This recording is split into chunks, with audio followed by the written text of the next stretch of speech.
Olá, queridos ouvintes, tudo bem com vocês? Estou aqui novamente no cenário macro, dessa vez com o professor José Ronaldo. Sim, e ele foi literalmente meu professor lá do IBMEC, que é onde eu estudei e me formei como economista. Então, como vocês já sabem, eu fui assessor de investimentos por mais de 11 anos ao longo da minha vida. Trabalhei tanto em corretora quanto em banco, também trabalhei em corretora americana e agora eu estou aqui como influenciador. Quem diria que esse momento ia chegar? Então, professor, fica à vontade para fazer uma breve apresentação sua.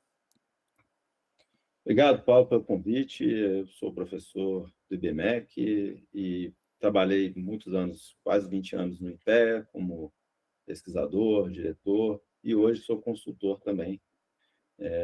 E prazer estar aqui conversando com você, que foi meu aluno. Então, agora vamos debater sobre macroeconomia no Brasil, que é um assunto sempre bastante agitado, né? A gente não tem período de calmaria aqui no Brasil.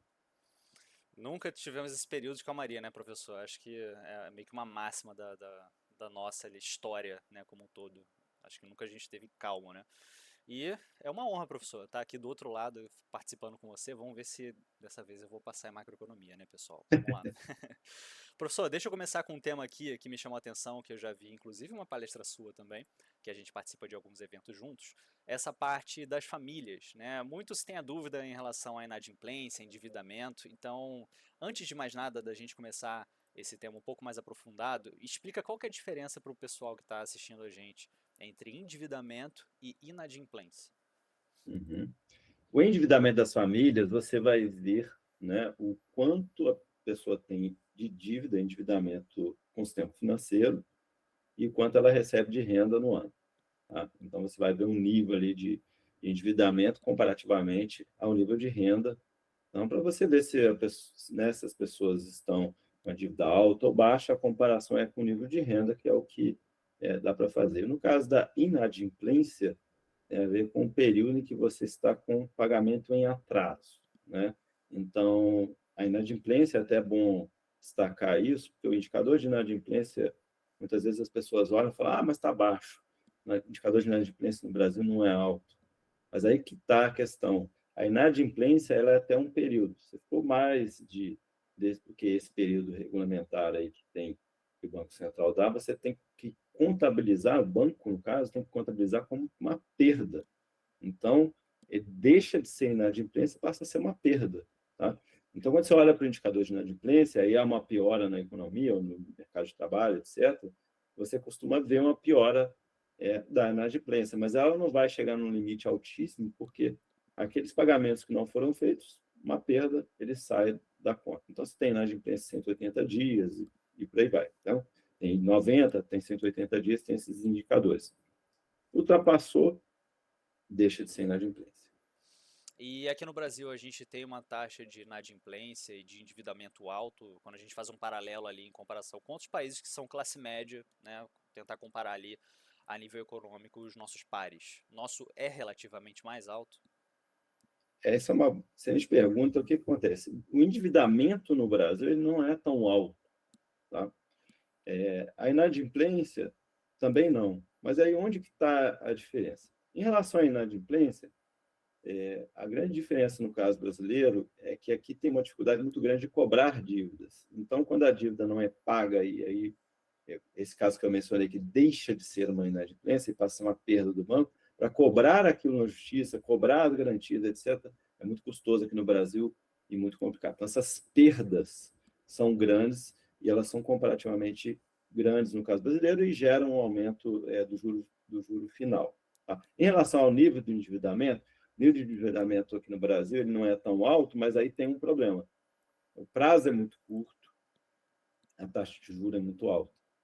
Então, o comprometimento da renda com o serviço da dívida é bastante elevado, embora a dívida não seja tão alta. Então, se você comparar, por exemplo, com os Estados Unidos, eu sei que você estava falando de comparação com outros países em desenvolvimento, mas para ficar uma comparação mais fácil de entender, se a gente comparar com um país desenvolvido, por exemplo, né, Estados Unidos, você vai ter um nível de endividamento das famílias muito maior. Por quê? Porque o imóvel lá é muito caro, só que você parcela ele em inúmeras prestações, E aí o comprometimento da renda com o serviço da dívida mensal, que mensalmente você paga de acordo com sua renda mensal, é muito pouco. Tá? Então, ele não tem tanto problema, não gera tanto impacto assim na vida das famílias. Então, essa é a grande diferença, eu acho, para o caso brasileiro. E também eu acho que é muito uma questão, um aspecto cultural também, né, professor? Lá também tá no DNA do americano mais essa parte de investimentos. E eu acho que de uma forma geral o americano ele se alavanca mais, né? Aqui no Brasil talvez a gente se alavanque mais no consumo por conta das parcelas, né? O preço de compra. Lá eles se alavancam mais nesse sentido, né, de ter uma dívida maior, porém, no caso, eles têm uma taxa de juros muito menor. É Né? muito menor, A taxa de exato. juros brasileira é realmente impressionante. A gente vê como o pessoal tem disposição para pegar financiamento com uma taxa de juros tão elevada, realmente é bastante impactante isso. Assim. Porque tudo bem, nos Estados Unidos o pessoal tem mais dívida, mas não compara a taxa de juros.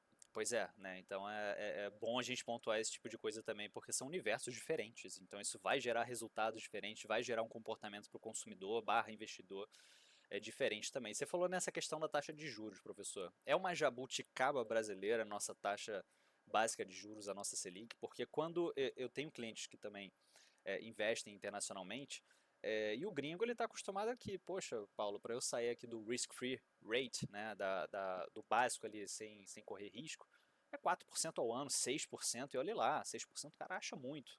Aqui Uhum. o investidor brasileiro ele está acostumado, pô, você está dando menos do que 1% na minha renda fixa, tô fora, é muito pouco. Você não acha que o nosso investidor também está acostumado muito a ter esses juros altos? E como que isso pode impactar no nosso cotidiano? Sim, a gente tem um juro que ele é mais alto por conta de inúmeras questões, né? E uma que eu destacaria bastante é a questão fiscal.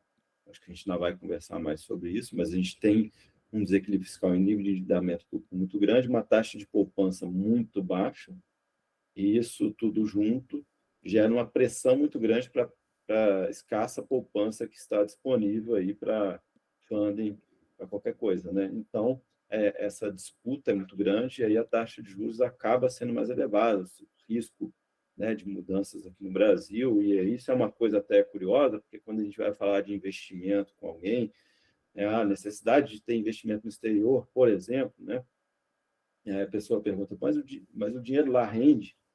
Ah, mas rende muito pouco. Bom, você primeiro tem que olhar também a questão da variação cambial, né, que ao longo do tempo vai corrigindo esse valor aí em real, mas é importante destacar essa questão do risco, porque é, é, a gente está mencionando aí por que é mais caro aqui, o que o juro é mais caro, o juro é mais alto aqui, né? Essa questão do risco e das mudanças institucionais que são feitas, né? Por exemplo, agora foram feitas mudanças em relação, por exemplo, aos precatórios. Muita gente fala, não tem como mudar, mas mudou. Mudou o indexador ali, enfim. Esse tipo de histórico brasileiro, ele gera uma desconfiança institucional que aumenta o risco e faz as pessoas procurarem porto seguro, né, para o seu investimento. E claramente a gente fala muito em diversificação, né, uma das diversificações que muita gente esquece é diversificar a praça, né, o país, né, e aí é uma coisa que eu vejo algumas pessoas falando assim, o investidor ousado vai colocar mais dinheiro fora. Eu acho engraçado essa máxima, porque Também acho. quer dizer que, então, se aplicar 100% em um país, que é um país que tem nível de risco alto, é uma estratégia conservadora, bom, realmente eu acho um pouco estranho essa visão. Mas as pessoas estão acostumadas a olhar para dentro, né? Talvez aquele risco que é conhecido, as pessoas acabam tendo uma certa familiaridade, isso muda a percepção de risco. Mas concordo com você, risco é risco, né? E aqui, mal ou bem, acaba sendo um país mais arriscado. E esse endividamento, professor, você fala tanto a nível família quanto a nível governo também. O governo gasta mais que arrecada, famílias gastam mais do que elas ganham de renda, e isso influencia na nossa Selic mais alta. É isso? O grande problema, para mim, o maior problema quando eu falo em endividamento, nesse caso, pessoa na taxa de juros, etc., é o endividamento público. tá? O endividamento público muito elevado, ele gera essa pressão sobre juros, né?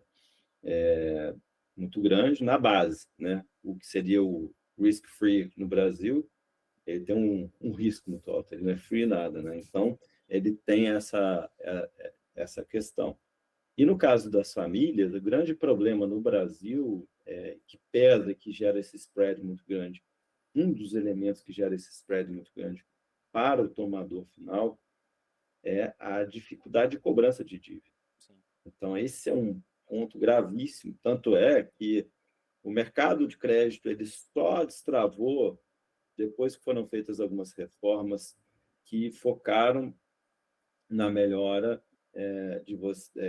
do colateral, né? A garantia que é dada quando se criou um aparato jurídico melhor para a garantia, né? No caso dos imóveis, no caso dos automóveis e do consignado, então você destravou o mercado de crédito para esses segmentos onde a garantia é melhor, tá? Onde você tem, digamos, menos risco tanto de inadimplência como também maior facilidade para cobrar a dívida. É bom lembrar que, por exemplo, no caso da alienação fiduciária, antes da mudança legal que foi feita nos anos, salvo engano, nos início dos anos 2000, não me lembro ao certo assim, a data, mas o fato é que antes dessa mudança legal, era muito comum os juízes não autorizarem que o banco pegasse o carro de volta.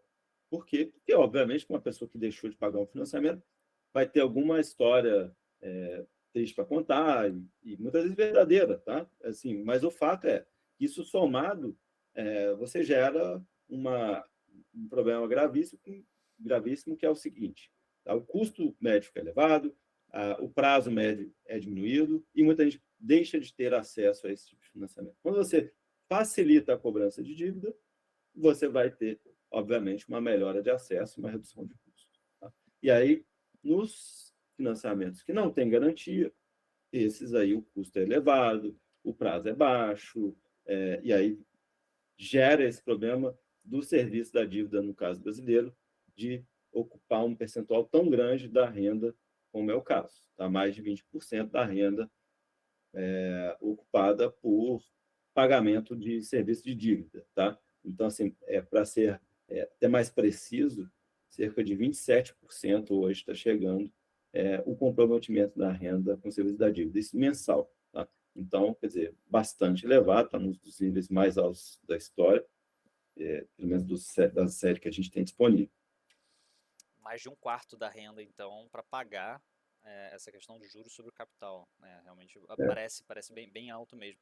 Eu muito ouvi ao longo da minha vida, professor, mesmo antes de estudar economia, que mas aqui os juros é porque o lucro do banco é alto. Lógico que ali no spread bancário você tem a questão do lucro, você tem os impostos diretos e indiretos, a taxa administrativa, o custo, mas é isso que você falou, né? A questão da dificuldade em cobrar a dívida e talvez esse garantismo ali jurídico, né, que acaba dando um viés pior para se fazer negócios, pior para empreender aqui, e fica o jogo mais difícil, né? Então esse custo de oportunidade fica mais alto, né? E a gente meio que se acostumou a isso, talvez. A gente teve algumas mudanças, né, que foram feitas aí ao longo, depois da implantação do real, enfim, com o avanço que houve de algumas reformas, aí melhorou muito, o nosso mercado de crédito aumentou bastante. Claro, antes do Plano Real, você praticamente não tinha mercado de crédito, né? O mercado de crédito era uma coisa muito precária por conta da inflação. Mas agora, essa questão institucional é uma das mais graves. Tá? Inclusive, essas mudanças que foram feitas, muitas vezes têm sido relaxadas, o que está gerando problema já. Né? No caso, por exemplo, porque você vê no caso dos Estados Unidos, se o cara não pagar a prestação da casa, ele é tirado É imediatamente. rápido, é. E, no aluguel, tal. Qualquer coisa que gera disfunção disso daí, que gera um custo, porque esse é custo, né? A perda. Se o banco tem que entrar na justiça, se o banco já é custo. Imagina quanto custa para um banco entrar na justiça. Então já é custo. Aí demora a pagar, já é custo. Ele tem que fazer um leilão, idem, porque muitas vezes o valor do carro no mercado, por exemplo, já vai estar mais baixo do que o que ele tem de dívida. Então, assim, é uma questão que é fundamental para o spread bancário brasileiro, tá? Essa é uma questão fundamental.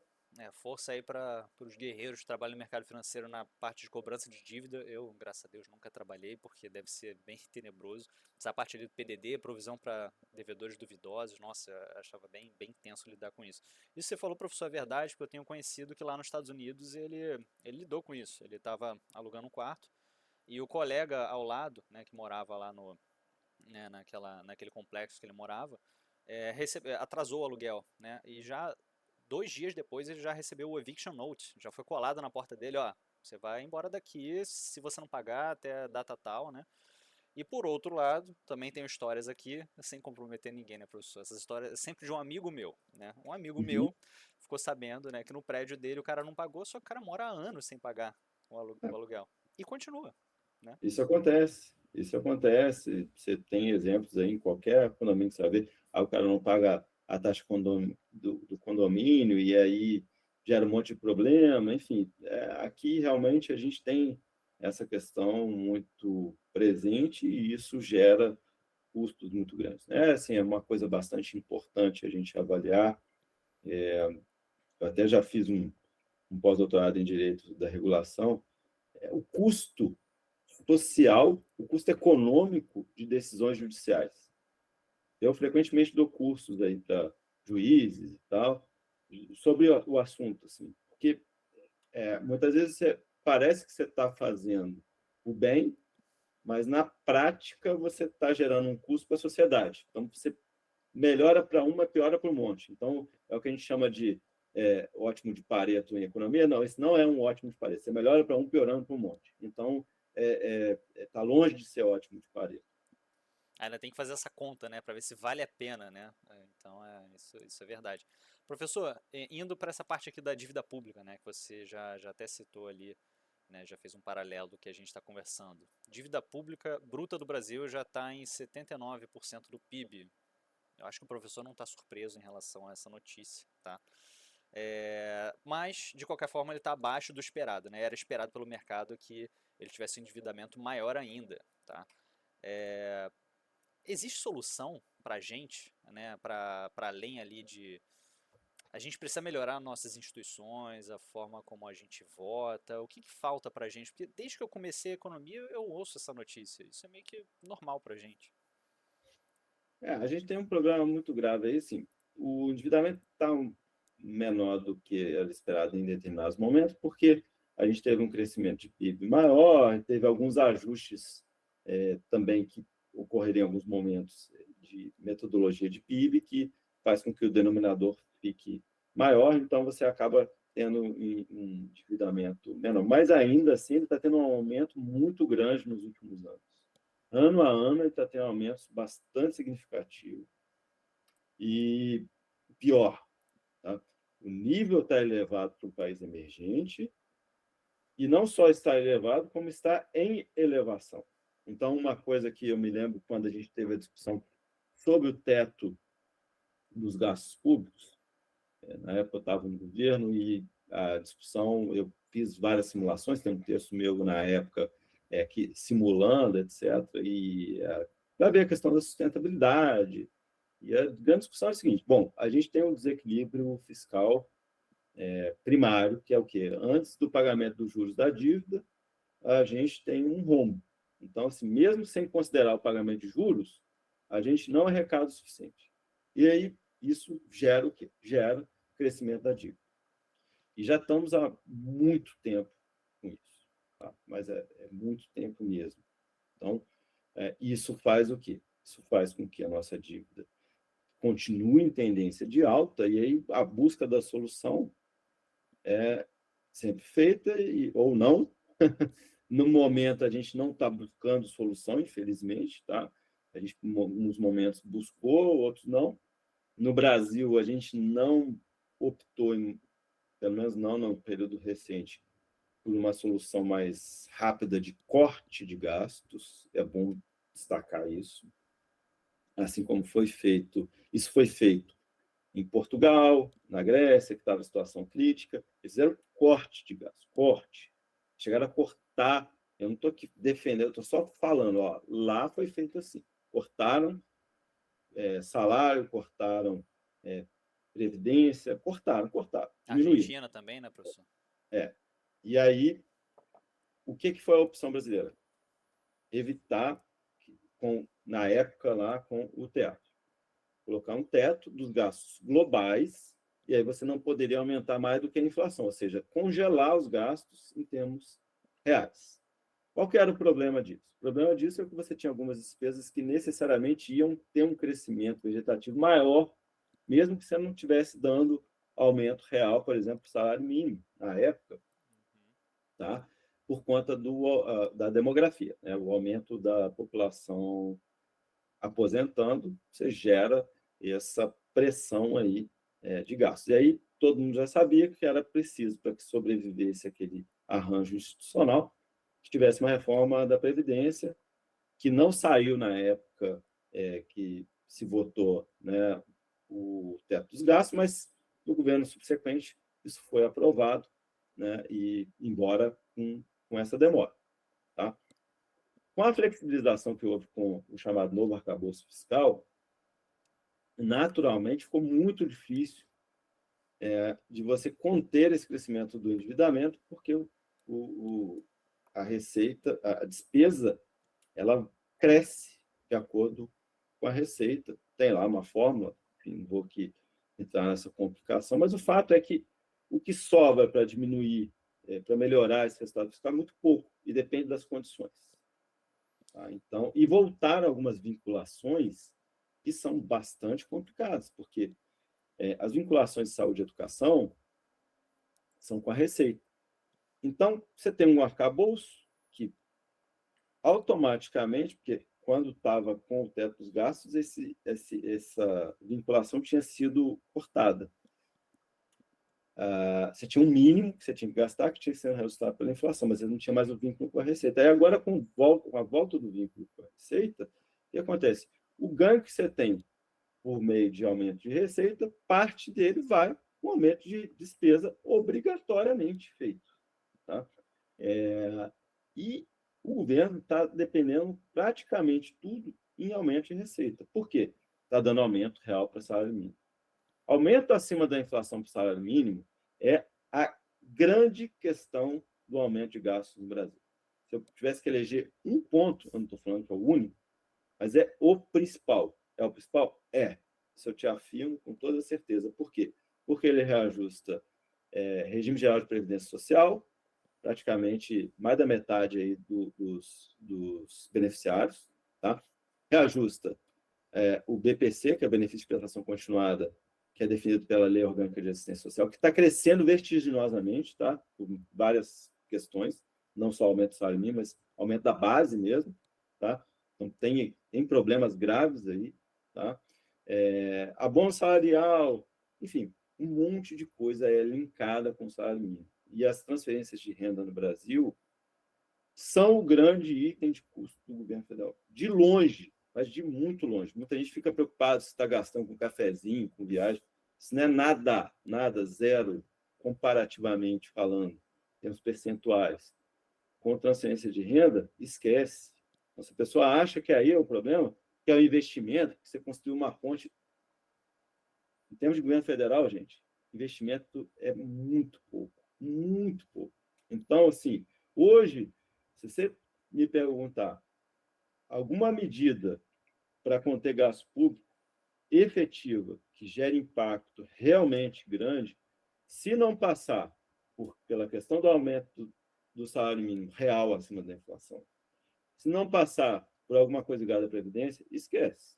Não estou dizendo que você não precisa fazer mais nada, mas esses são os itens mais significativos. O segundo item significativo que tem é gasto com pessoal. Aí seria reforma administrativa, mas o impacto seria lento também. Tem que começar a arrumar a casa nos pontos ali que são mais relevantes, né? E é importante você trazer essa magnitude, professor, porque muito se discute, né? Eu discuti já com amigos meus, mas acaba sendo uma coisa muito impopular quando você fala ali, poxa, mas eu não vou reajustar o salário mínimo. né, com a inflação, né, mas a gente também não tem um aumento de produtividade que talvez justifique esse desenrolar do aumento, né? Isso não é sustentável, né? No longo prazo, a gente vai pagar essa conta talvez mais caro em virtude disso, né? Só um detalhe, quer dizer, assim, o que eu estou falando é um aumento acima da inflação, tá? Porque, Acima da assim, inflação. eu nem estou falando de você não reajustar pela inflação. O problema é que para você ter condições de dar aumento acima da inflação, é isso que você mencionou, você tem que ter a produtividade crescendo. A produtividade não está crescendo.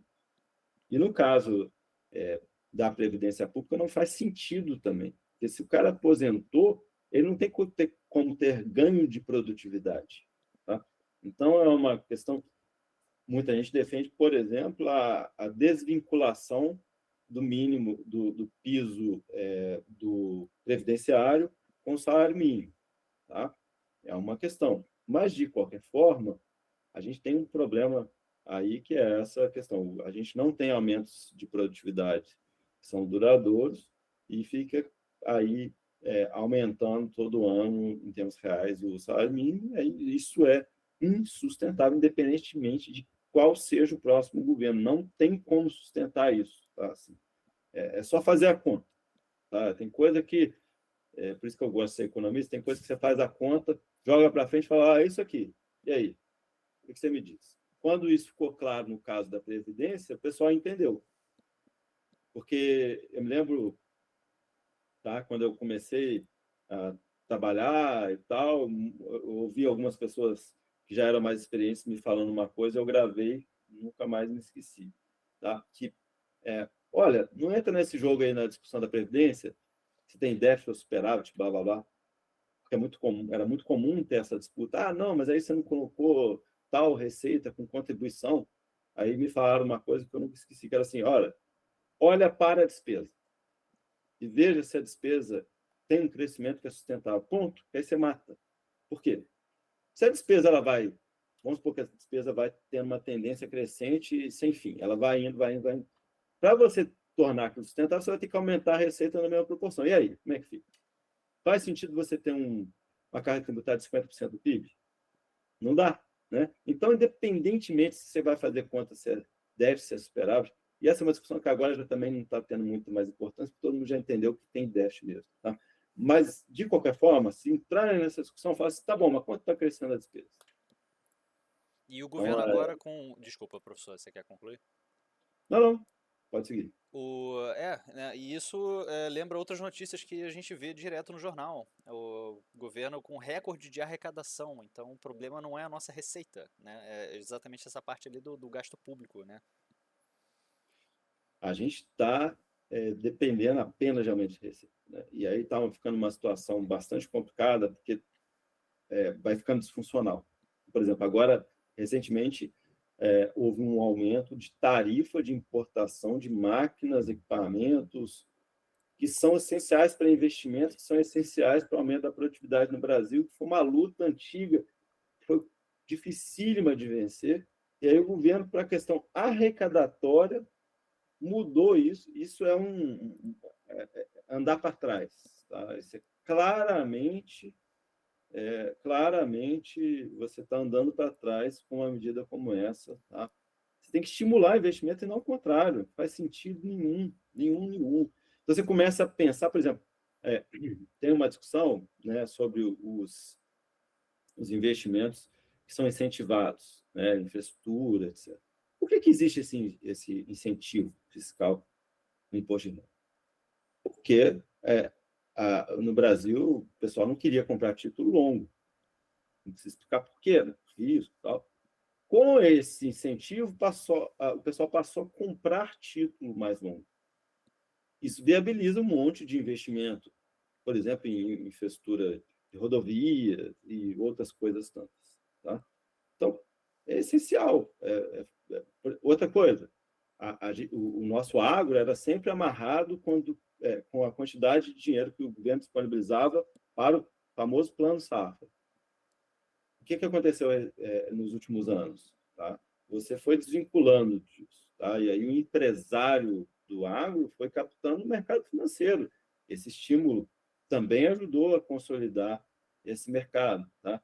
E aí o pessoal vai e usa o argumento que não é incorreto, só que ele tem um problema. Você falar assim, olha, mas quem é beneficiado por isso é a população de renda mais alta. Eu concordo, é verdade que é a população de renda mais alta, mas qual que é a motivação? A motivação é você fazer a economia andar, é ter investimentos, isso vai gerar emprego, precisa desse funding. E aí, como é que você estimula essa pessoa que tem esse dinheiro, esse recurso, a colocar no título longo? Você tem que dar algum incentivo. Então, funcionou muito bem e, por questões arrecadatórias, agora está a briga para tirar. Então, ou seja, eles estão buscando todos os caminhos para arrecadar, e isso compromete aí a nossa competitividade, gera instabilidade e por aí vai. Reduz a previsibilidade, que é ruim. E fica muito essa discussão, professor, de mas pô, tá favorecendo ali os que são mais ricos. Gente, mas não é um contra o outro. Se fica bom ali pro meu vizinho, vai ficar bom para mim também, né? Então é um efeito em cascata a economia. É importante a gente trazer isso também, né, professor? É porque a gente tem que olhar o que a gente chama em economia de análise de equilíbrio geral. Isso aqui que eu estou fazendo, tá, ele gera esse ponto. Tudo bem, você está reduzindo a tributação e isso daí vai beneficiar o pessoal que tem renda mais alta. Tá, mas qual é o efeito disso na economia como um todo? Bom, ele está gerando emprego, está fazendo a economia crescer, nem tudo que você for reduzir de tributo de mais rico vai ter esse efeito. Mas nesse caso em particular, tem. Porque o que chegou a acontecer em determinado momento, o pessoal estava usando esse funding para outras coisas. Isso foi regularizado, já mudou e tal. Então, agora, de fato, está indo para investimentos, por exemplo, em infraestruturas, essas debêntures incentivadas, por aí vai. Tá? Então, assim, se está indo para a infraestrutura, por que a infraestrutura é tão importante? Por que eu falo tanto em infraestrutura? Porque no Brasil a infraestrutura é tão precária que isso atrapalha muito a nossa produtividade.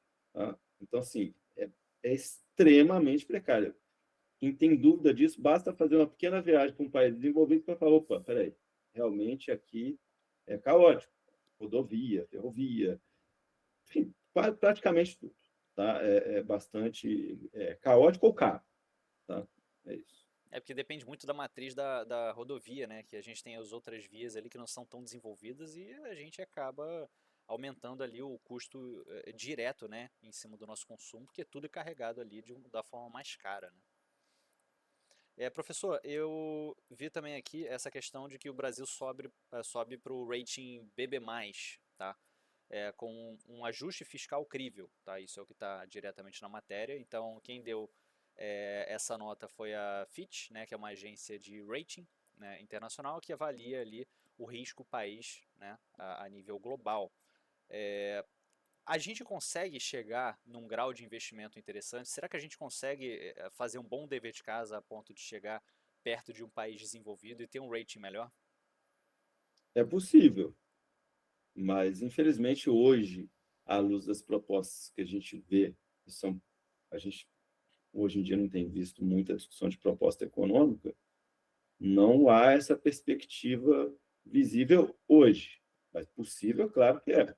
Tá? Então, assim, o que precisa? Precisa serem tomadas medidas efetivas para controle de gasto de uma forma mais duradoura. Tá? Então, assim, mesmo que não com efeito imediato, tá? Mas que melhorem a perspectiva da dinâmica da dívida.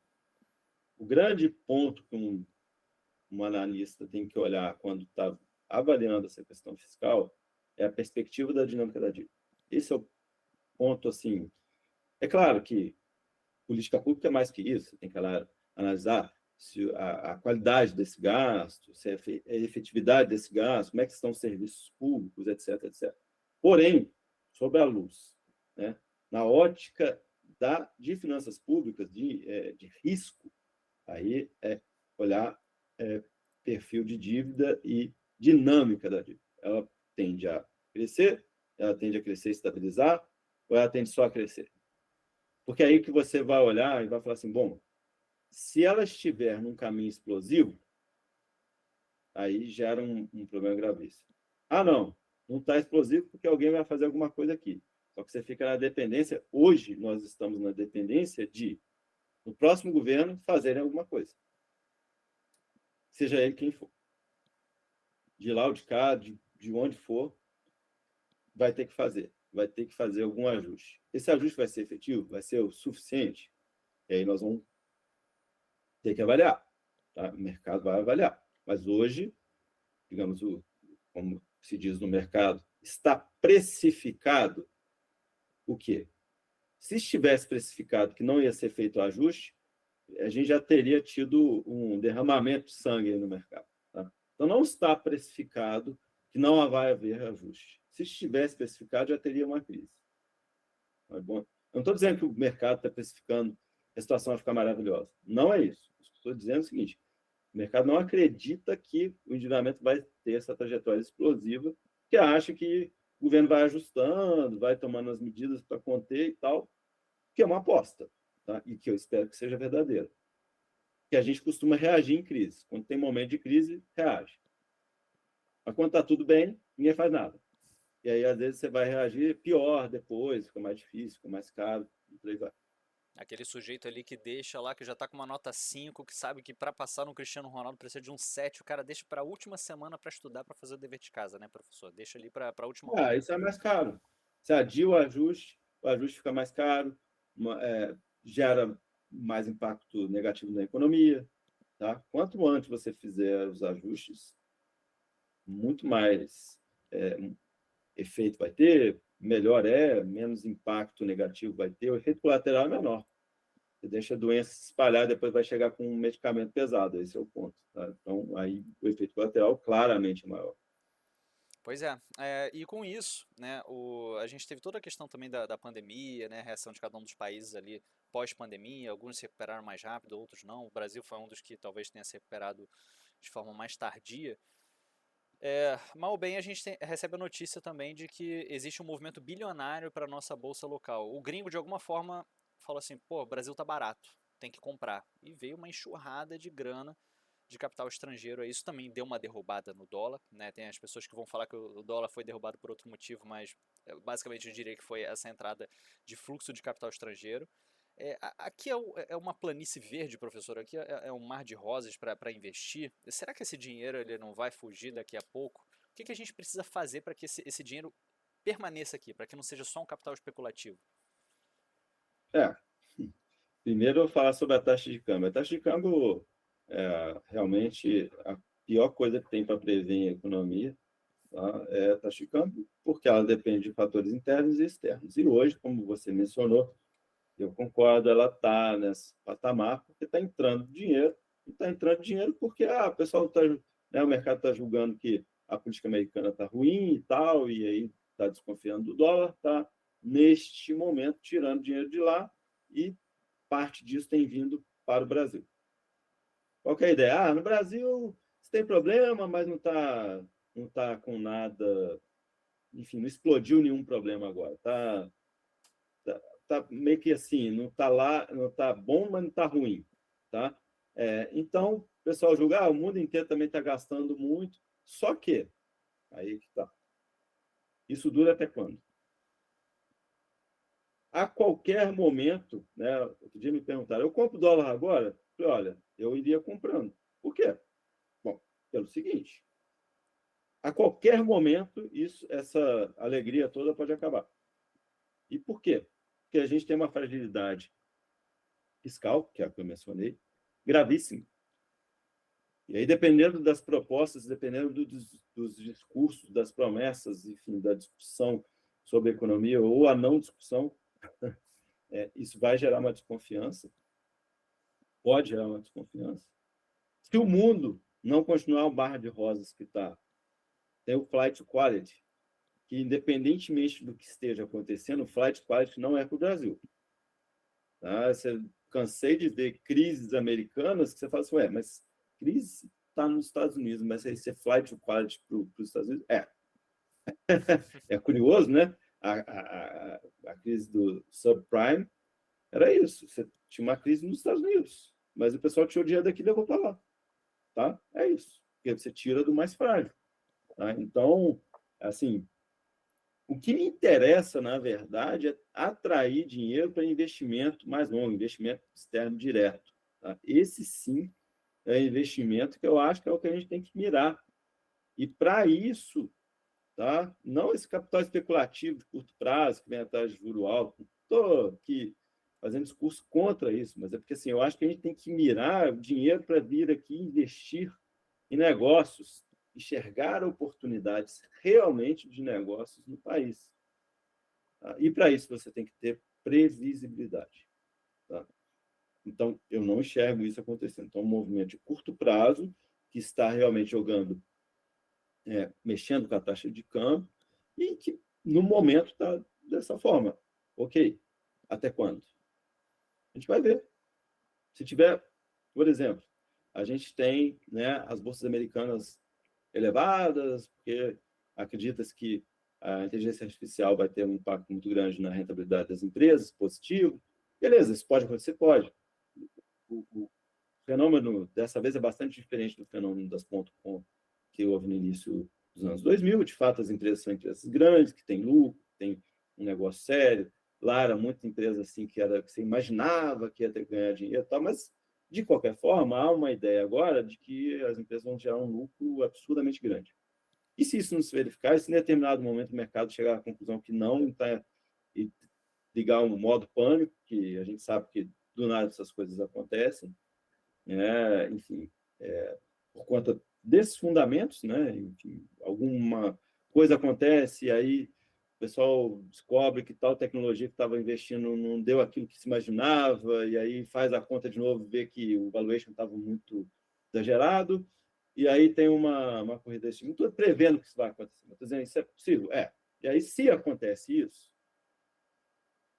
o dinheiro vai voar daqui para lá. E aí? Entendeu? Então, assim, eu diria que isso é uma situação que é impossível você falar que vai ser duradoura, tá? E eu diria também que há um risco assimétrico, que é o risco de você ter uma desvalorização cambial mais significativa é maior do que o risco de você ter uma valorização cambial significativa. Eu não estou dizendo variação de curto prazo, estou dizendo mudança de patamar. Tá? Qual que seria o risco de você hoje ter um dólar a 4,20? Né? Difícil pensar. Agora, é possível pensar o dólar indo a 6? Eu estou prevendo que vai a 6? Não, mas estou dizendo, tem uma crise, ele pode ir para 6 ou mais?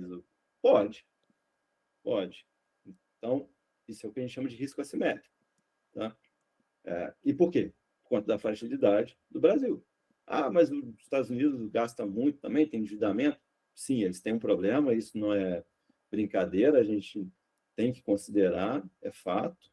Só que a robustez deles é maior, eles têm um histórico melhor, eles têm um prazo de dívida enorme, eles têm muito mais facilidade de refinanciar a dívida.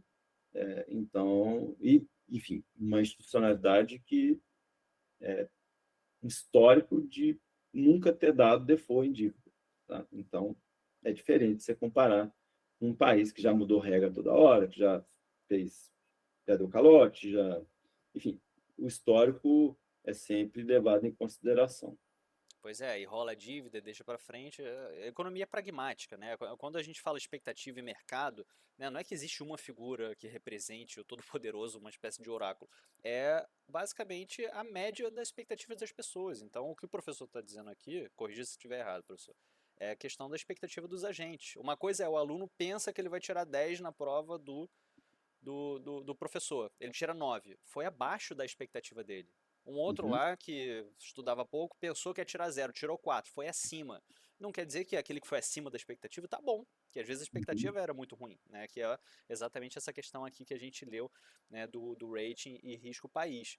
Então, e essas expectativas elas são muito voláteis, né? Como o professor disse também, é muito difícil da gente prever o dólar, né? Porque o dólar talvez seja uma das variáveis mais sensíveis dentro da economia, né? Qualquer coisinha já varia, muito para cima e para baixo, né?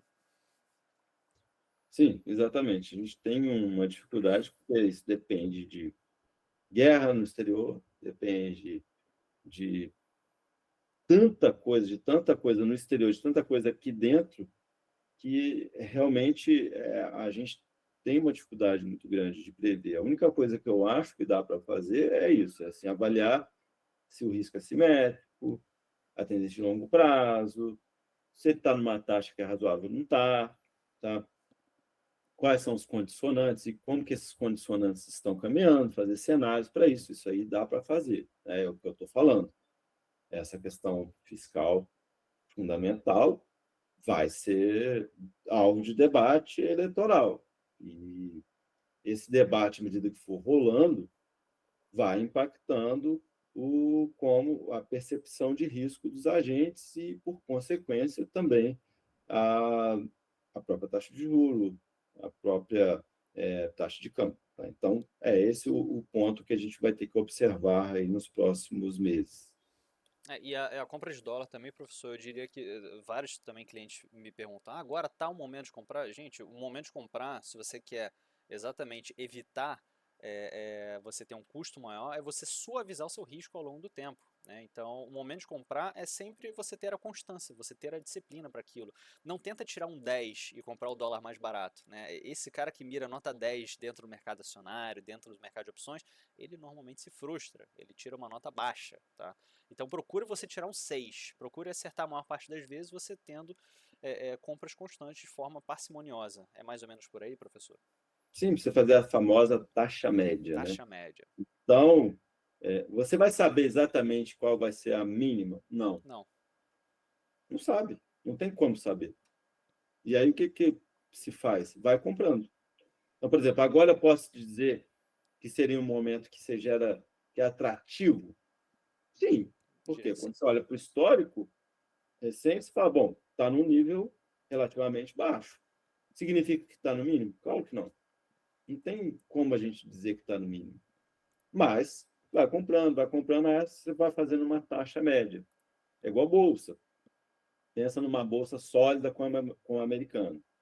A bolsa americana é uma bolsa sólida, uma bolsa que tem um conjunto enorme de empresas. Se pensar no S&P 500, ela assim, é a referência mundial. Aí você fala, bom, mas agora tá alto. Tá, mas ao longo das décadas, aí, ele vai crescendo. Então, assim, é difícil você saber a hora exata.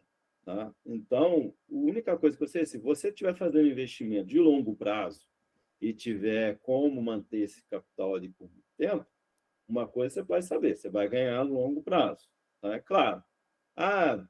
Vamos supor que tem uma queda aí, sei lá, de 10% por algum motivo. Aí é aquela coisa, você vai fazendo preço, vai fazendo a média de preço. Aí você compra ali, compra lá, é igual com câmbio. Tá? Então, a Bolsa Brasileira já é um caso um pouco mais complicado, porque a gente tem menos empresas, um mercado já mais restrito e tal.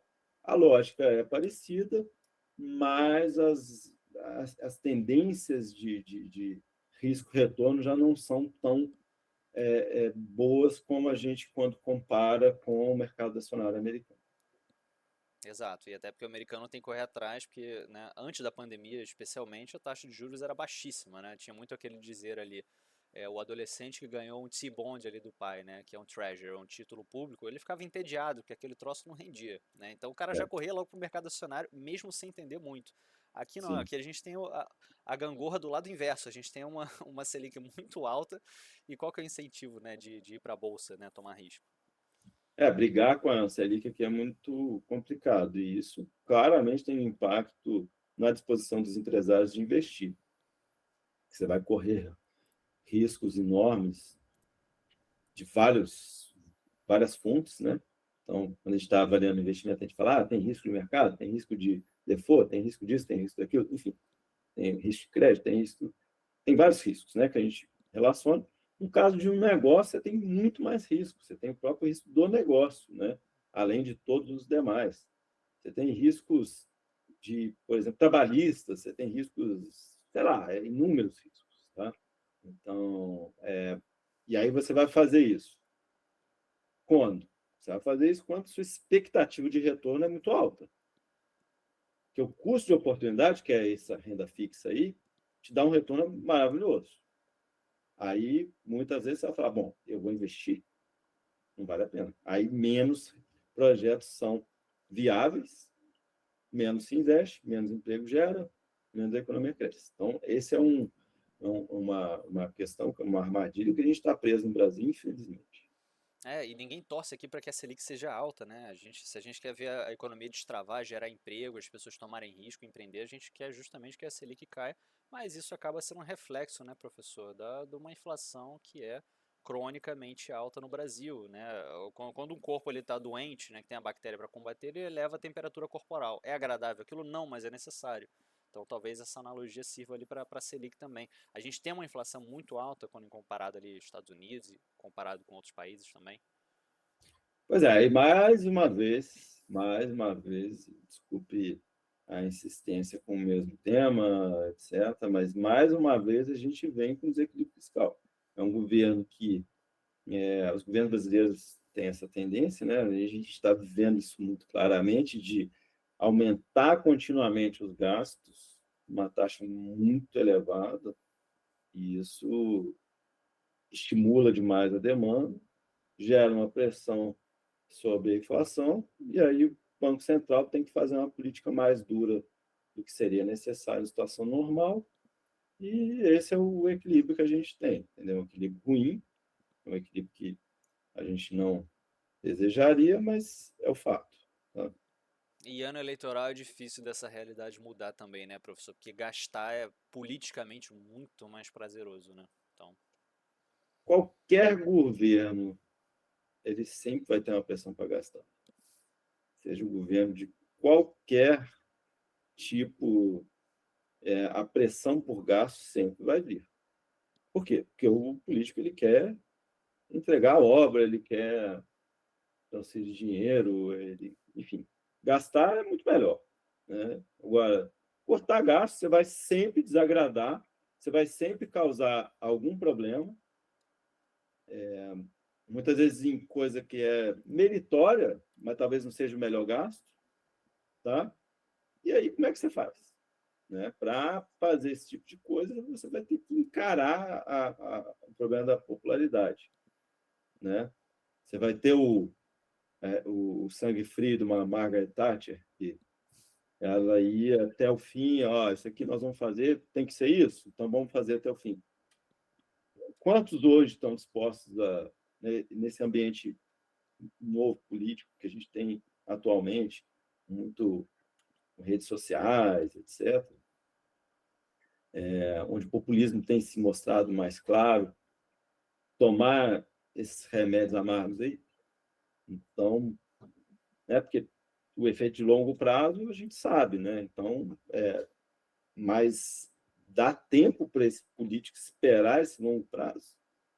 Tá? Tem algumas medidas que nem precisa esperar num prazo tão longo. Quando, por exemplo, foi aprovado o teto dos gastos, ele gerou muito rapidamente uma melhora de percepção que foi boa para esse país, melhorou com aquilo ali. Então, que é um efeito que não é o basicão que se espera, aumenta gasto, mas é porque ali não foi uma redução de gasto assim temporária, foi um controle de gasto que tinha um prazo mais longo, uma duração maior. Tá? Aí você muda a expectativa, a percepção de risco, e por aí vai. tem que doer ali na carne no curto prazo e acaba sendo um dever de casa mais difícil. Vou trazer uma coisa aqui que o professor veio do off. O professor não está se elegendo no final do ano político, não, né, professor? Vai seguir como consultor e como professor. Sim, não, não pretendo, não quero, não tenho projeto para isso e nem pretendo ter. Né? Eu gosto de fazer análise econômica, seja qual for o governo. Já eu, na época que estava no governo, trabalhei em diferentes governos, sempre da mesma forma. Às vezes a demanda era maior ou menor, mas agora, como consultor, ainda bem, a demanda tem sido grande e tanto faz o governo, a gente precisa fazer as análises e o que os clientes querem é uma análise isenta, né? Então, se algum político me pede ajuda, eu falo, olha, eu ajudo. Você quer melhorar o Brasil? Eu te falo o que eu penso para melhorar o Brasil. Isso eu não vou me furtar. Eu diria que a minha função social como economista. Agora, eu não vou ser assessor econômico de político, por quê? Porque eu não acho que seja por aí, tá? Aí é uma questão de que eu quero atuar qualquer que seja o governo, né? Tanto no setor privado, que é o que eu trabalho mais diretamente, mas às vezes algum governo quer algum trabalho, também não tem problema, né? Desde que seja um trabalho técnico. Ah, como gastar melhor esse dinheiro aqui? Como mirar o investimento, por exemplo, em educação? Dá para fazer? Dá, claro, dá para fazer um monte de estudo interessante. Pô, se tiver algum governo querendo fazer isso, legal, eu vou lá e ajudo. Agora, qual partido tanto faz? Se a proposta é legítima, não quero saber qual é o partido, entendeu? Se tiver alguém querendo melhorar o gasto, ótimo, entendeu? Então, é esse o ponto. Agora, se quiser campanha política, aí procure um publicitário, né? Não é o meu caso. Tá? Não é o Então, caso, é porque o escolha professor de... ganha muito bem, obrigado. Eu estou pagando a ele em dólar aqui, tá? Por isso que eu não vou me estender tanto aqui nessa, nessa entrevista. E, professor, vamos lá. O Brasil, né? A gente muito fala dessa questão ali. E vamos ver se eu prestei atenção bem aqui nessa live que a gente está fazendo. A gente tem algum risco de shutdown? Qual que seria a nossa reforma prioritária? Já sei a resposta, fiscal. Para além do fiscal e gasto do governo, que a gente tem que dar uma reduzida. Que mais a gente tem que incluir nesse nosso dever de casa aqui no Brasil? Eu diria que, assim, claramente fiscal é o que a gente olha mais e que os investidores estrangeiros, quando vêm ao Brasil, me perguntam, sempre 9 entre 10 perguntas deles são relacionadas ao fiscal, mas eu diria que tem algo aí que está até acima disso, no sentido que ele é mais amplo, tá? Que é a questão institucional. Tá? Tem a nova economia, tem a economia institucional, que é do Daron Acemoglu, que ganhou o prêmio Nobel, tal, que é o quê? Estabilidade de regra. Tá? E aí perpassa não só finanças públicas, mas qualquer coisa. Exato. Relações de trabalho, de contratos. Isso é uma questão que se você me perguntar assim, o que é uma questão assim de raiz mesmo, mais grave e que gera riscos de todos os tipos, tá? Não só esse de curto prazo, que trava muito o crescimento, eu diria para você, essa questão de fragilidade institucional. Tá? Ele poder mudar a regra, aquela coisa que no Brasil até o passado é incerto, né? Você mudar uma tributação para trás, enfim, coisas desse tipo geram muito risco e isso afasta o investidor. Tá? Isso não é uma coisa que gera um shutdown imediato, mas isso vai travando, eu diria que é um shutdown lento, devagar, que travou a gente na armadilha da renda média, porque lembra que eu falei, por exemplo, né, do endividamento, de inadimplência, de não pagamento de dívida, e o que era o problema? Bom, um dos grandes problemas é porque é difícil você cobrar a dívida. E por que é difícil cobrar a dívida? Questão institucional. Tá? A regra é essa aqui? Não, mas aí, nesse caso, não dá. Aí a Então, gente. isso é um grande problema. O trabalhista. Trabalhista, legislação trabalhista, justiça trabalhista, é realmente uma questão muito desafiadora no caso brasileiro. Você gera muita incerteza. Aí isso gera um shutdown imediato? Não, mas é o shutdown de várias empresas. Aí eu diria mini shutdowns microeconômicos, que ele vai gerando trava para várias empresas. E agora, como consultor, a gente ouve muitos casos nessa direção, de empresas que estão simplesmente desistindo porque o risco trabalhista aumentou demais, eles não estão conseguindo lidar com isso e aí estão com medo e resolvem parar e investir no mercado financeiro, que a Selic é muito grande. Dá muito trabalho, né? Vamos voltar É, para a Selic. Eu tenho amigos que trabalham na área, né, justamente nessa parte trabalhista, eles falam assim, nossa, Paulo, o que demora para sair um resultado, cara, isso atravanca o nosso PIB, isso atravanca o nosso crescimento econômico. Esses mesmos amigos, eles fizeram um projeto lá fora, nos Estados Unidos, e falou que tudo é muito rápido. Então, é claro que isso vai ter um impacto direto na nossa economia e o empresário, antes de colocar o capital dele mais elevado, ele vai pensar duas vezes, né, professor? sim. E aí, essa história, a gente junta isso tudo. né, essas incertezas muito grandes. Com o capital humano, que tem problemas gravíssimos de formação, escolaridade, que muitas vezes não está preparado para as novas tecnologias que estão vindo por aí. Então, né, a gente tem um problema muito grande. A gente tem discutido aí questão de shutdown de mercado de trabalho, né, que o mercado de trabalho não está dando conta. A gente tem, por um lado, um crescimento muito grande das transferências de renda, que estão tendo problemas de calibração, não é que não tem que existir, mas tem um problema de calibração, tá? E de formação mesmo dessa mão de obra, de, né, investimento em educação profissional, e isso acaba gerando algumas dificuldades de muitas empresas de continuar funcionando, de continuar ampliando, de ter custos razoáveis. Aí vem uma discussão de mudança de jornada no meio dessa situação que a gente está vivendo, de desemprego baixo, de mão de obra com problema de formação, de mudança demográfica, que está chegando poucos jovens no mercado de trabalho, e aí você quer fazer uma mudança radical de jornada de trabalho. Bom, no mínimo arriscado, tá? É no mínimo arriscado. O custo da mão de obra no Brasil é um custo elevado comparativamente com os países em desenvolvimento. A gente não tem competitividade com isso. Ao contrário, tá? Então, até porque nosso trabalhador é pouco produtivo, em média. Isso que eu estou falando que ele é pouco produtivo, estou pegando um número e vendo quanto cada trabalhador aqui produz, quanto cada trabalhador em outros lugares produz. É isso. Não é uma questão assim, de opinião, é muito comum isso, né? A pessoa fala, mas ele está falando que... Não, média. Quanto que produz aqui, quanto produz... Pronto, é isso. Não é nenhuma uma questão que a gente está tirando da nossa cabeça, é só um fato. E aí, se é menos produtivo, não tem como você pagar mais. Então, a gente quer o quê? Aumentar essa produtividade para poder pagar mais.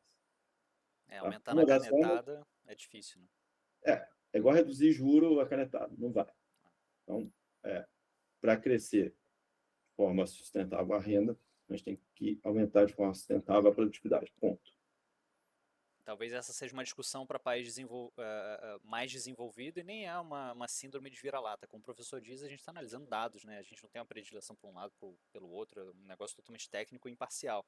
Mas para você ter uma jornada de trabalho 34 horas por semana, 38 horas, assim, mais me parece uma Nova Zelândia, uma Alemanha, né, do que talvez um país que tenha mais problema com essa subida na produtividade, que ao longo do tempo ela é muito pequena, né? A gente formou mais pessoas no nível superior, professor, mas não teve esse acompanhamento, né? As pessoas não aumentaram a sua produtividade média. A gente está tendo um problema muito grande, né? E quando a gente olha, né, para os países que têm assim, um intervencionismo maior no mercado de trabalho, um mercado de trabalho mais rígido, né? Tipicamente França, por exemplo, é o mais comum de se citar. Esse é um problema muito grande. Se você compara desemprego nos Estados Unidos e desemprego na França, a França sempre vai estar com um desemprego pior, exceto no auge de uma crise. Tá? Pico da crise, o desemprego dos Estados Unidos, bum, dá um salto. Mas é Só que ele rápido cai também. muito rapidamente. Porque as empresas se ajustam. Ela manda embora, melhora, pum, volta a contratar. Nesses países em que você tem essa trava maior, são o exemplo hoje, inclusive, de coisa que não está dando certo. Porque esses países europeus, exceto a Alemanha, que tem uma legislação mais voltada para produtividade, etc., mas muitos países europeus estão sofrendo muito com essa situação aí de cada vez mais jornadas de trabalho menores e rigidez no mercado de trabalho, e a pessoa não quer abrir mão disso e tal, perda de competitividade, e eles vão ficando para trás, vão ficando decadentes, enfim, é isso que a gente quer seguir, né? Os países em desenvolvimento que estão tendo crescimento rápido, eles estão de um jeito diferente, né? O negócio bom, por exemplo, você vai demitir, você tem que pagar a multa do FGTS, aí se tem uma empresa em crise, ela não consegue. Aí na hora de crise, que você precisa reduzir gastos, você vai aumentar o gasto, porque para demitir fica mais caro do que ficar com a pessoa. Eu já vi empresas em crise falando, não posso mandar embora agora, porque não tem dinheiro. Já ouvi isso também. Então, por que isso é ruim? Isso é ruim, pode ser bom microeconomicamente para aquele cidadão ali. Só que para ele também pode ser ruim depois, porque ele pode, na hora que ele perder esse emprego, ele não arranja outro. Ou a Exato. empresa quebra e ele não arranja mais emprego. Ou vai ter mais dificuldade para arranjar emprego, porque as pessoas vão ficar, tem medo de contratar, porque as pessoas aqui no Brasil têm medo de contratar. Então, isso é bastante complicado. Claro, já ouvi isso também, né? O sujeito é pouco produtivo, mas não manda embora não, pelo amor de Deus. O cara tá aqui há 10 anos, é melhor o cara ali não produzindo nada, entendeu? Com o computador fechado dele por conta do custo, né? O custo de CLT acaba sendo muito alto, né, professor? O sujeito ganha menos da metade ali, em média, do que o empregador dele está pagando. Tem um fenômeno muito grande ali, eu tenho colegas na área de tecnologia, que pejotizam, que os caras trabalham para gringo, né? Então, para aderir a essa questão de regras de trabalho mais flexíveis, né? Diminuir o custo da empresa também, os caras são tudo PJ, né? Porque os caras preferem ter mais dinheiro no bolso do que benefício. Benefício custa caro, no final das contas. E a pessoa quer ter flexibilidade e ganhar de acordo com a produtividade. Entendeu? Então, agora, e aí isso tem acontecido muito, né, essa pejotização, etc., mas isso funciona bem para funções mais, digamos, complexas, assim, tipicamente funções de nível superior, etc., funções mais básicas, mais simples. Não é bem aceito esse conceito de pejotização judiciária, etc. Então, aí a gente continua a ter esse problema, né? Então, assim, funciona por um lado, mas para outro ele não funciona. E, assim, seria melhor você ter algo mais equilibrado e o cara ter alguma garantia do que... Porque na pejotização você já vai para um lado até, digamos, radical, no sentido que você não tem garantia nenhuma, né? Então,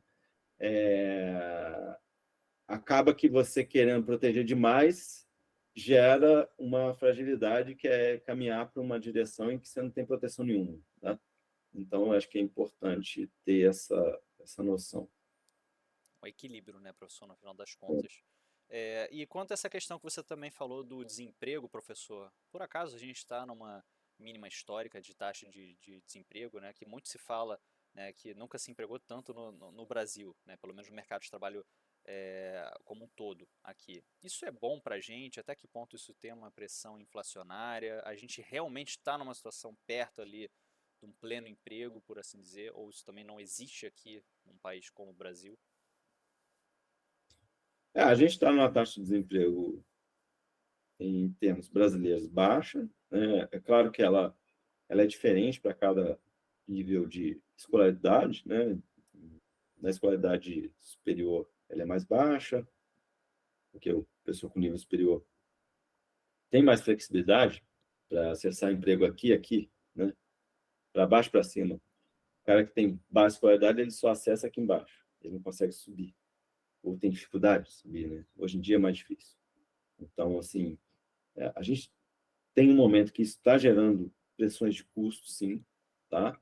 É claro que a taxa de desemprego baixo não é uma má notícia, óbvio que não, mas a gente tem que tomar cuidado com como é que essa dinâmica está, né? Quer dizer, se está gerando problemas, está gerando gargalo, etc. Em linhas gerais, o que eu te diria é o seguinte: sim, isso é um fator que a gente tem que olhar com lupa para a definição de política monetária, para entender a dinâmica da inflação e do juro, tá? Certamente, não tem a menor dúvida disso. Mas, ao mesmo tempo, não acho que há uma tendência esse ano de grande queda de taxa de desemprego. Não é esse o cenário esperado, até porque a economia tende a andar mais devagar agora. Tá? Então, não acredito que seja essa a tendência, né? Mas sim, a gente tem que olhar com muito cuidado esse tipo de coisa. E a gente também tem um nível de informalidade muito alto também, né, professor? Muito se conta ali a renda de boa percentual das famílias, né? Não sei, talvez você tenha mais atualizado que eu, por volta de metade ali da mão de obra talvez seja informal, né? Então isso também acaba pesando ali para o crescimento do Brasil, né? A gente tem várias formas de medir informalidade, tá? Então, tem, sei lá, eu já até dei uma vez uma aula sobre isso, mas não me lembro de cabeça. Tem várias medidas de informalidade. Em qualquer medida de informalidade que você tiver no caso brasileiro, a informalidade é muito grande. Tem vários motivos para isso, tá?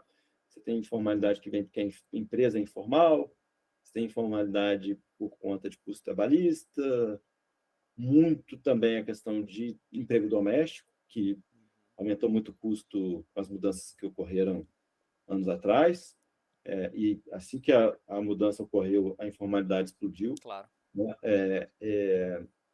Que aí você, ao invés de igualar, diminuindo um pouco o custo dos outros, você aumentou o custo desse aqui, aí você igualou pelo custo alto e aí aumentou a informalidade. E agora tem surgido uma discussão que, obviamente, eu ainda não parei para olhar isso, digamos, fazer um estudo eu mesmo, mas eu já vi alguns estudos que estão começando a relacionar a informalidade, algumas transferências de renda que a pessoa não quer ter emprego formal, porque quer continuar com uma transferência de renda. Então, existe isso.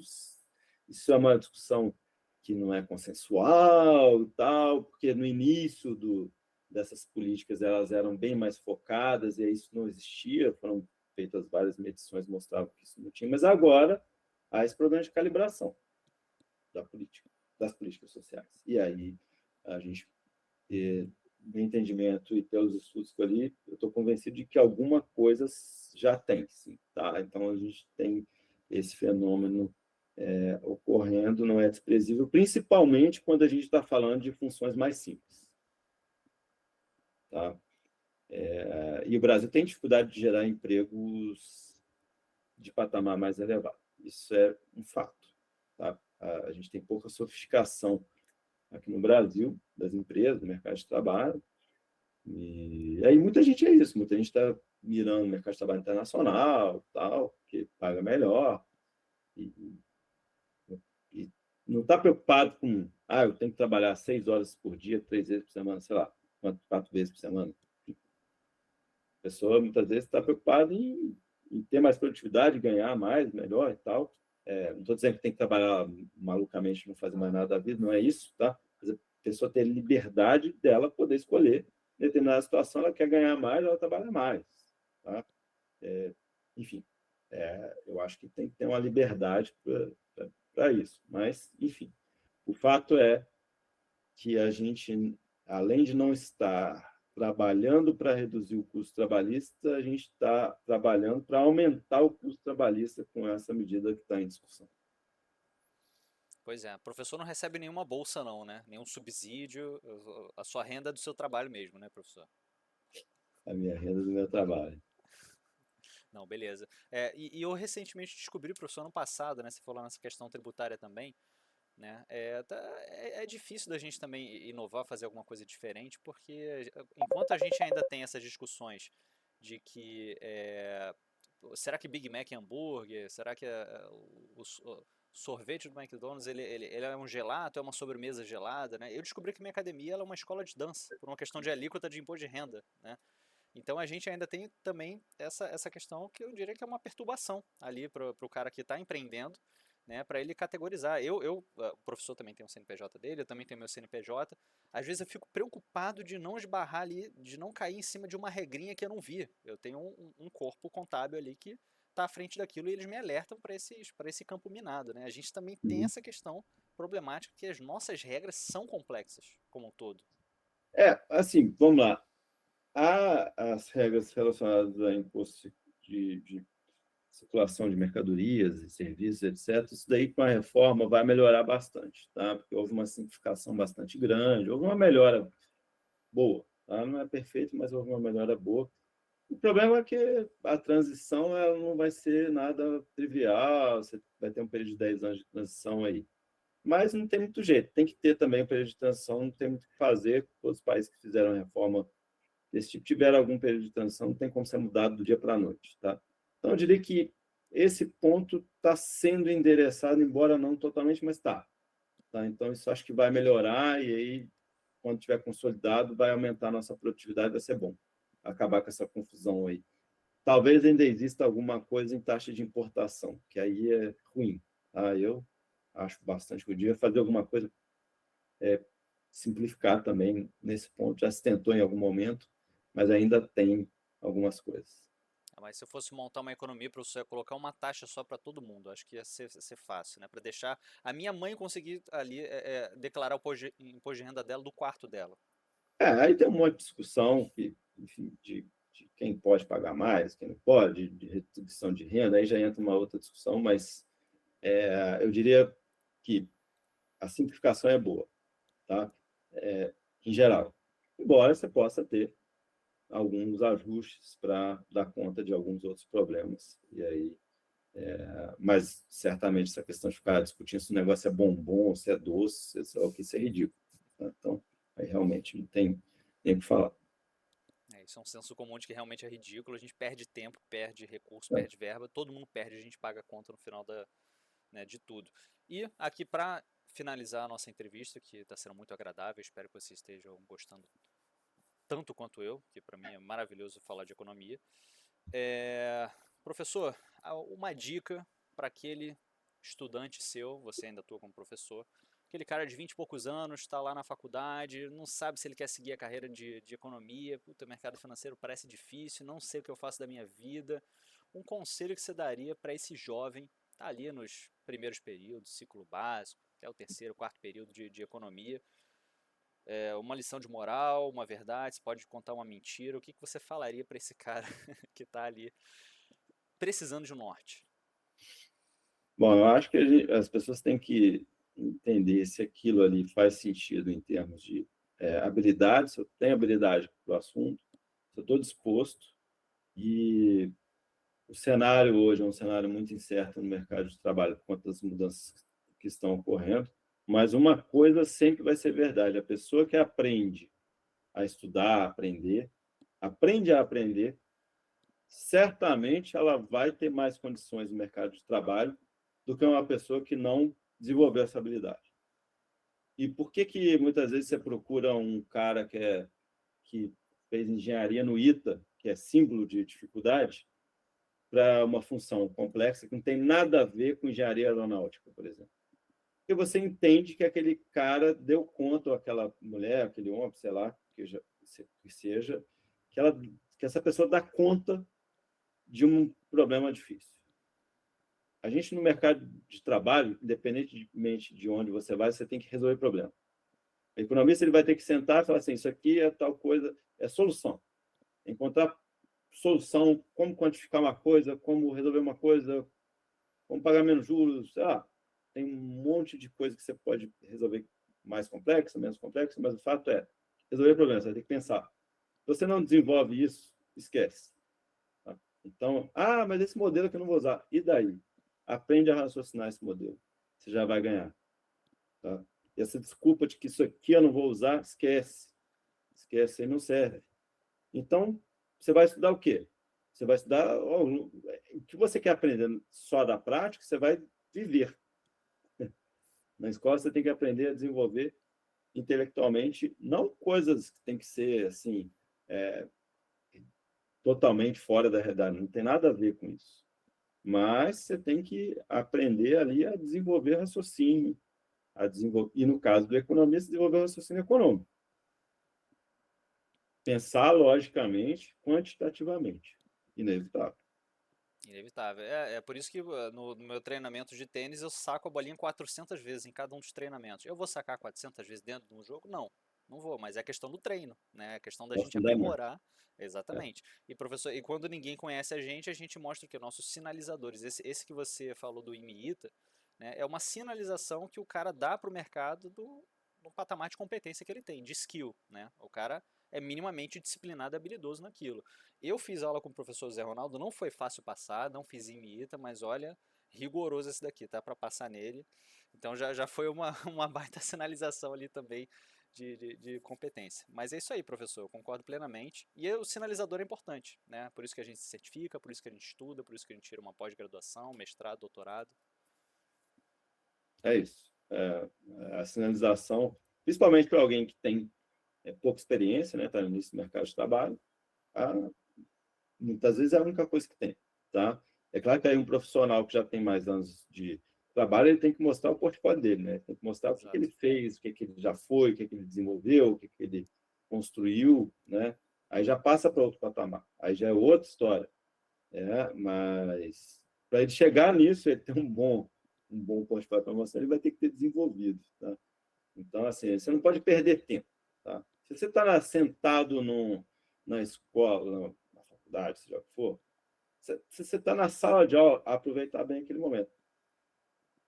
Não vai ser o melhor lugar para você bater papo, né?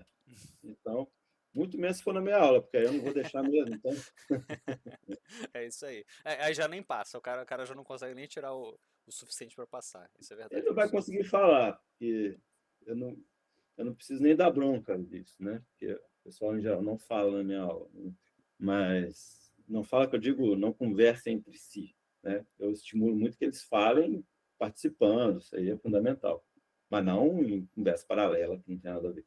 É isso. Eu lembro bem disso. E bom, pessoal, agradeço aqui a presença de todo mundo. O pessoal está perguntando como é que o professor veio parar aqui nessa entrevista, porque eu estou remunerando ele por minuto. Aí eu só estou vendo aqui a minha conta corrente em dólar aqui, a cada minuto que passa, é por isso que ele está aqui presente. Mas brincadeiras à parte, professor, foi um prazer recebê-lo aqui. Espero que tenha sido a primeira entrevista de muitas. E obrigado pela sua presença. Obrigado, Paulo. Foi um prazer conversar aqui. E agora minha conta bancária está cheia, tem que ir lá resolver para onde eu vou investir o dinheiro. É isso, pessoal. Obrigado, tá? Fica com Deus todo mundo e tchau, tchau. Se liga nas próximas novidades.